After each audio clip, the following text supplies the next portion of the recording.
Magandang gabi po sa ating lahat, mga minamahal nating subscribers, no? Pupunta tayo ngayon sa Kubo at susubukan po nating matulog doon, no? Kung safe ba. So first time ko itong gagawin kasi hindi pa naman ako nakatulog doon ng gabi. Nakapunta tayo doon is araw lang, hapon, para magpahinga. Pero ngayon susubukan natin kasi hanggang 50 na lang tayo, no? Doon sa ating apartment at kailangan nating sanayin yung sarili natin doon sa Kubo. Wala pa siyang kuryente pero may solar naman tayo. Sa tingin ko okay na yon dahil sanay naman tayo, no, sa mga ganun. At hindi ko lang alam kung mainit doon pag gabi kasi wala tayong electric fan. So titingnan natin kung magiging komportable yung pagtulog natin, no? Samahan nyo ako at dito na ako sa tulay, oh. Yan, tulay po ng Daet papuntang Alawihaw, no? Kasi sa Alawihaw po yung kubo natin. Ayan, salamat sa mga viewers na lagi pong nanonood sa ating mga vlog. Syempre sa mga sponsor po natin, shout out kay Tita Rosie, Tita C, no? Kay Maring Ani Haramilla, kay Ma'am Beng, kay Tita Virgie, kay Ma'am Bercha Suman, Ma'am Grace, Sultan Kundaratgar, no? Salamat po kay Ating Ams ng Japan, sa inyo lahat. Ayan. So, malapit lang naman ito sa sentro, no? Babiyahe ka lang ng 5 minutes, nandun ka na sa Kubo kasi bungad lang po siya. O, malapit lang talaga. O, pwede nga lakarin eh. So dito sa crossing na to ay kakaliwa tayo. Ayan, kakaliwa tayo dito. Ito kasi papunta ng ano na ito, Talisay, no? Manila. So dito tayo kakaliwa. Ayan. Maliwanag naman dito pag gabi, oh. Oh. Maliwanag naman. So may dala na ako ditong kumot, higaan, tsaka unan. Ayan, para ready na tayo, no, matulog doon. So let's go. At dyan lang naman sa unahan.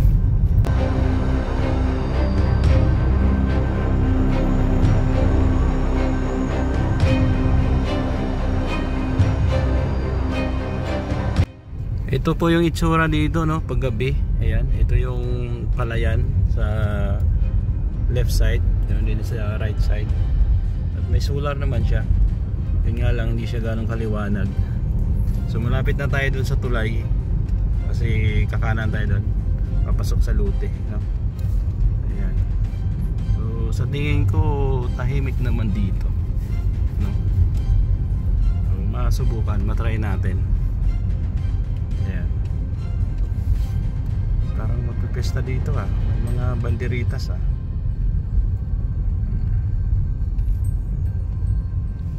yung mga tropa natin, mga ano dito, mga bata.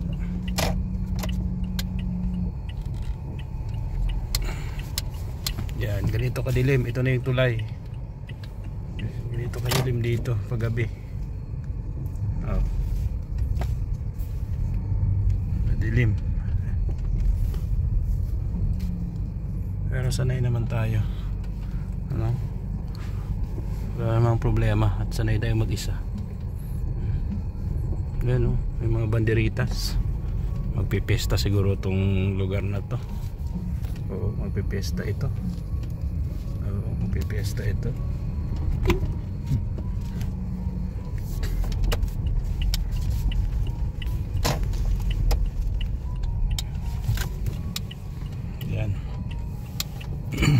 Iko tayo dito kanan.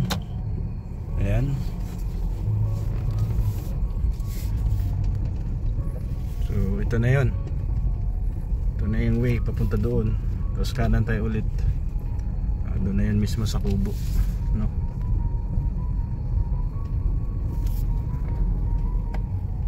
Daming baka dito pag gabi kasi dito pinapastol ay dami kasing damo. Pero pag marami na tong kabahayan dito, ay mawawala na tong mga baka na to. O hindi na sila pwedeng mag-pastol dito. O yan. Itong may bakod na yan, luto ni Dan yan, Kalingap Dan. Yan, sa atin doon diretso, ayun no, kubo. Nakita nyo yan? Yan. So madilim talaga kasi nasa bandang ano ako, gitna, ay dito sa bandang gilid, no? Malayo doon sa kabahayan. Ayan.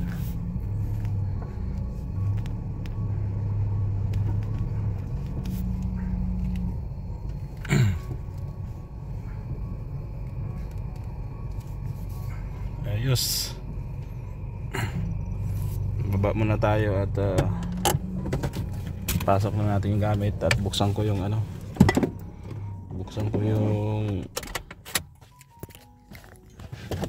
solar. Ayan po, oh. So ganito sa kubo paggabi. Diyan yung natin, puso. Ito yung kubo. Buksan lang natin.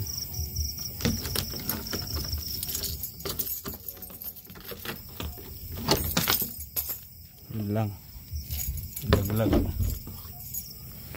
Meron akong solar dito ay. Ito yung solar natin. Kunin ko lang.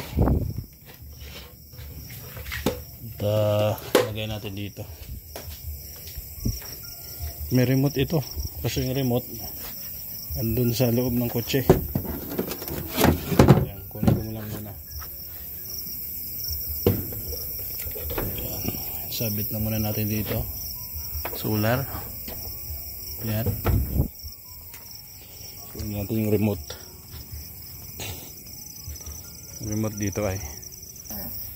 So ito na lang po yung tangke. Labas ko muna at i-set up ko. Set up natin yan. Naiwan kasi yung kanina, yung regulator. Regulator pala yun. Yan, saka pwede tayong magluto. Diba? Init ng tubig. Set up lang natin. Ay ko, walang yan. May bato dito. Pasok na bato. Tumama sa paa. Yan, dito yung regulator. Ito po. Masakit sa paa. Kunin ko muna yung tsinelas. Tsinelas natin dito.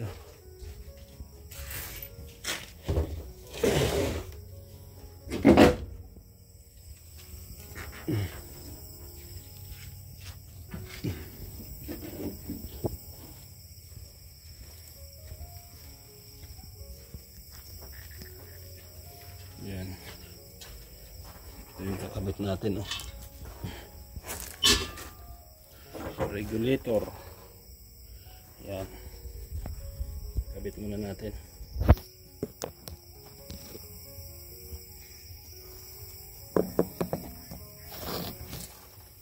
Yan po.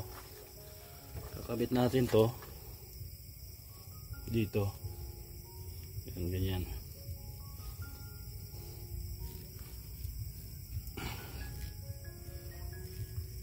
Tapos siyempre higpitan natin yun.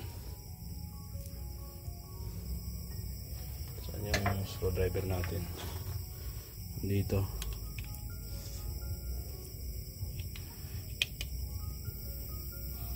Yan, oh. Ang itim ng paa ko, ah. Kakabilad ng araw. Kita nyo yan? Oh. Diba?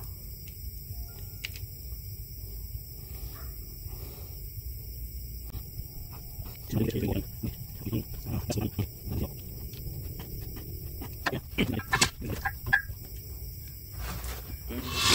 ganyan.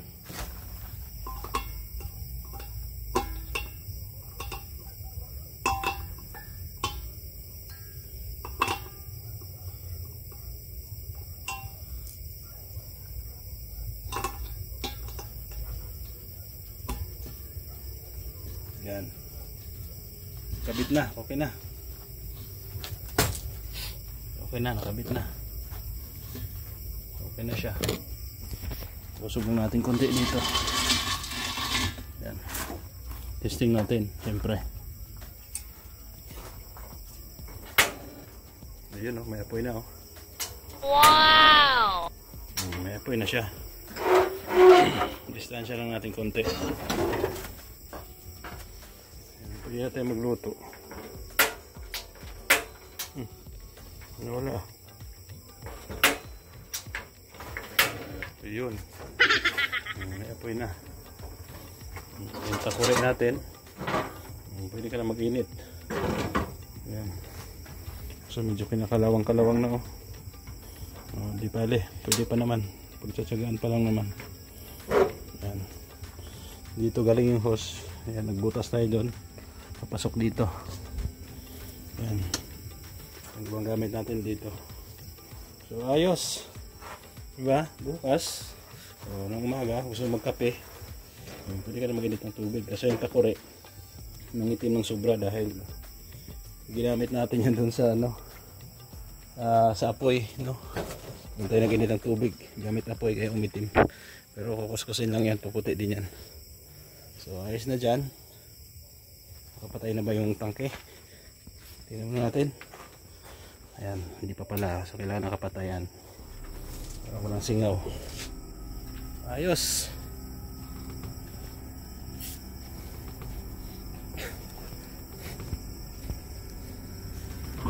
Laki ko lang yung gamit dito. Ayan. Ayos na. So magpahinga muna tayo. Tambay-tambay muna tayo dito. At mag-live din ako mamaya, mga alas 10. No? Itong vlog na to mapapanood nyo to bukas kasi edit ko to mamaya. Ayan. So ayos, mamayang gabi makikiramdam tayo no, kung anong magiging sitwasyon dito sa ating kubo kasi yun nga, first time natin matulog dito no? So update tayo mamaya.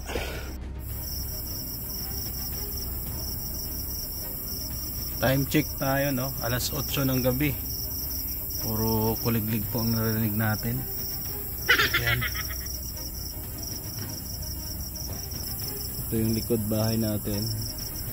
At noon may mga ilaw-ilaw. Tapos mayroong kumikislap na kulay red. Siguro ano yan, tower ng ano, cell sites no. At yung buwan medyo maliwanag oh. Natakpan lang ng ulap. Maliwanag kanina yan.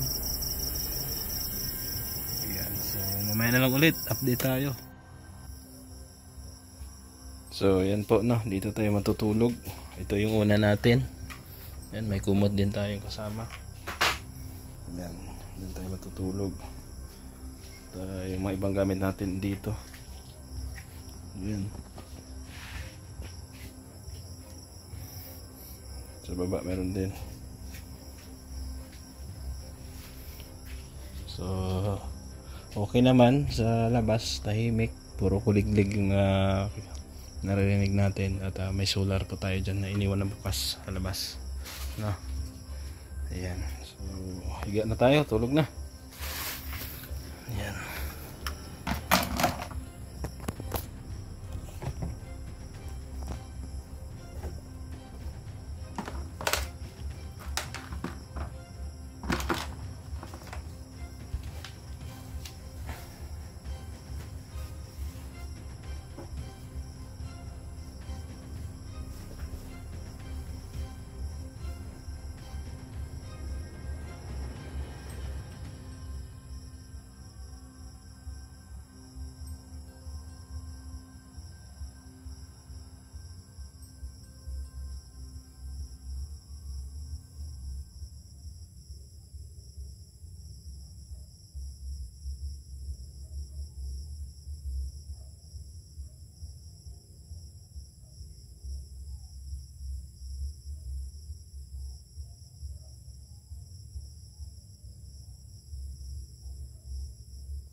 Time check po tayo no, alas 12. Hindi pa rin tayo makatulog. Yan po. Siguro naninibago tayo no, namamahay kumbaga. So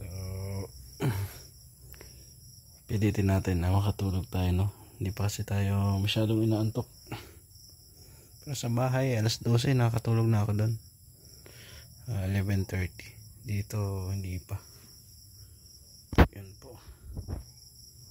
Ayun natin. So try natin ulit. Try natin matulog. Good morning po sa ating lahat, no? At kagigising lang natin kanina lang. Ayan, time check tayo. Alas 5:30 po ng umaga. Ayan. So okay naman yung experience natin. Tahimik ang buong paligid sa gabi. Marinig mo lang ay baka.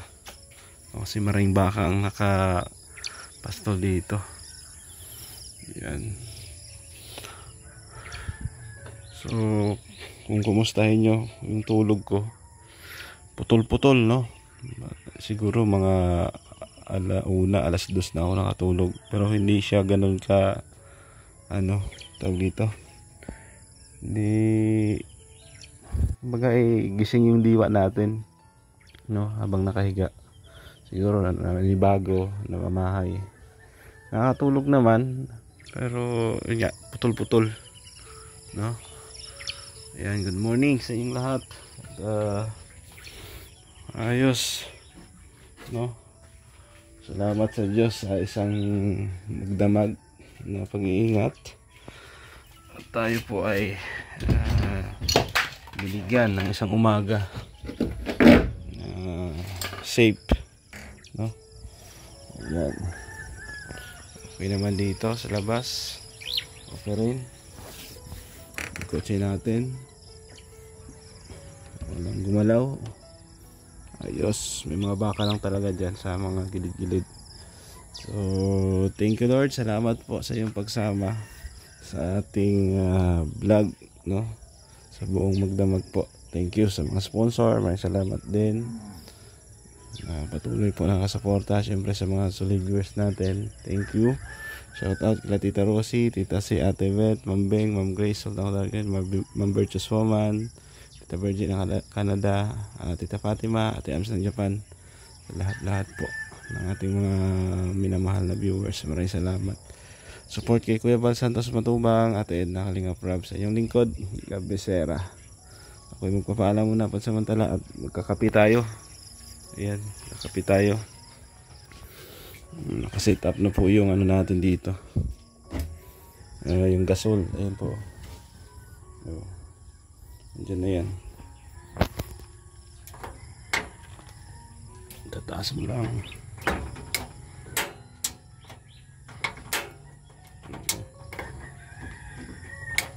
Ayaw Ayaw ganyan yata.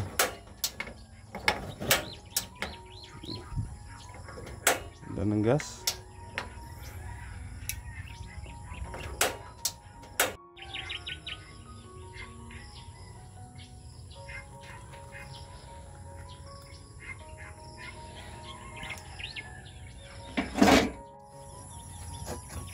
Kape tayo.